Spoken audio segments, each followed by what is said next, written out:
Hi, I'm Lishu Ching from Sally Talks Books.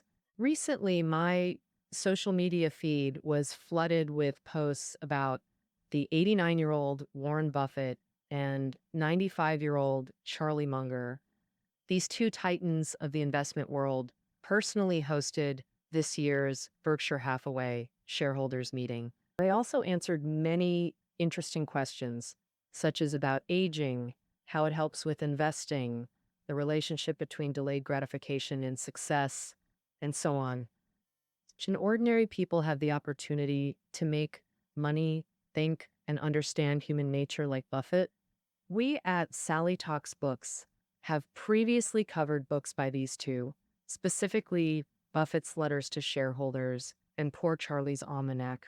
We've already provided links to these books in the transcript below the audio. Next Monday, we'll bring you The Warren Buffett Way. This book will reveal Buffett's investment methodology, including his 12 criteria for stock selection and how he builds investment portfolios. The author of this book is Robert Hagstrom, known for writing about Buffett's ideas. Time magazine once commented that no one has documented Buffett better than Hagstrom. More importantly, the success principles of Buffett recorded in this book are highly practical and very helpful for ordinary people.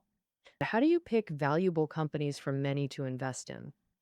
What does Buffett mean when he talks about a company's economic moat? Humans are naturally slaves to emotions.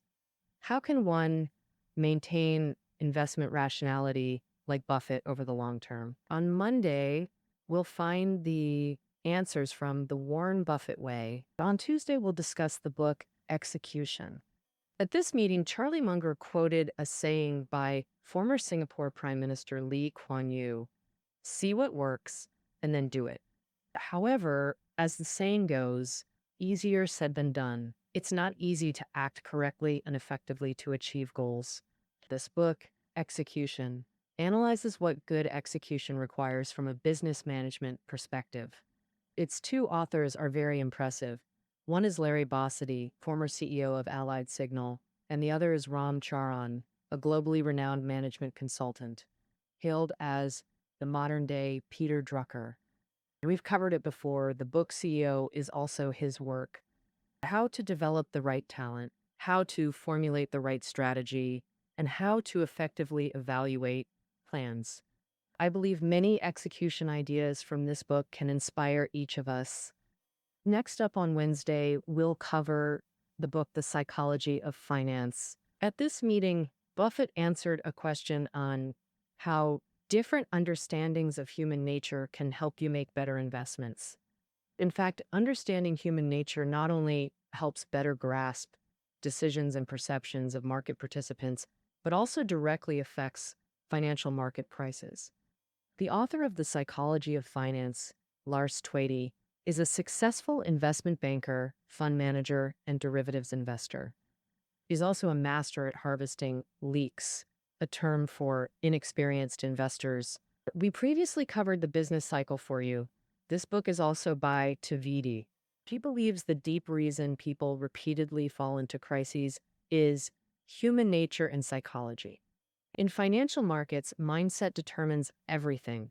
Human nature can amplify a small profit, loss, or even a minor disturbance infinitely. And in this process, you might not notice at all until you're exploited.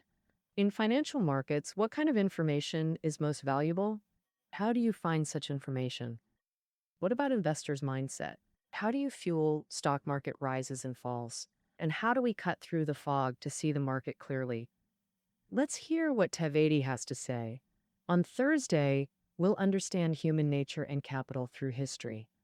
The book being released that day is Barbarians at the Gate, rated as one of the 20 most influential business books.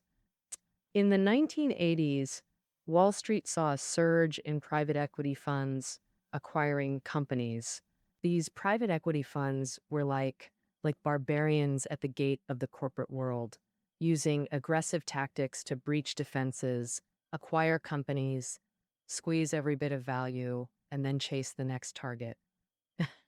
The pinnacle event was in 1988 when private equity firm KKR acquired the industrial giant RJR Nabisco for a record-breaking $25 billion, known as the most formidable capital acquisition in history. The authors of this book are two journalists from the Wall Street Journal. Brian Burrow and John Heliar documented the ins and outs of this acquisition in a narrative style. The parties in the acquisition war formed alliances and rivalries with the capital market as the main battlefield, leveraging financing techniques and capabilities, combining public relations battles, espionage, social warfare, and decision-making games, making it a classic textbook on corporate takeovers. Moving on to Friday, we'll explore a very special investment field, art investment. Since I'm not a contemporary art enthusiast, I'm often amazed by seemingly random, even incomprehensible artworks. Why can they fetch astronomical prices at auctions? The answer lies in Crazy Economics, launching this Friday. After listening, you'll also discover how brand power dominates contemporary art and what connects the art market's explosive growth with visual culture's decline. Finally, on Saturday, we'll cover difficult conversations. At the shareholders' meeting, someone asked Buffett and Munger how they resolve conflicts. Buffett replied, "We disagree on issues, but in 60-plus years, we've never argued." Charlie believes getting angry over things isn't worth the emotional toll. Clearly, both are communication masters. But in daily life, we inevitably hit points where conversations stall, feeling like we'll explode if we continue. Difficult Conversations posits that all relationships are built on 6 fundamental needs. When these needs are ignored or mismatched in conversation, people can't connect meaningfully, creating difficult exchanges. So, what are these 6 needs? How can we build healthy relationships and resolve communication challenges by understanding them? We'll explore this together Saturday. That wraps this week's editor picks. See you next week.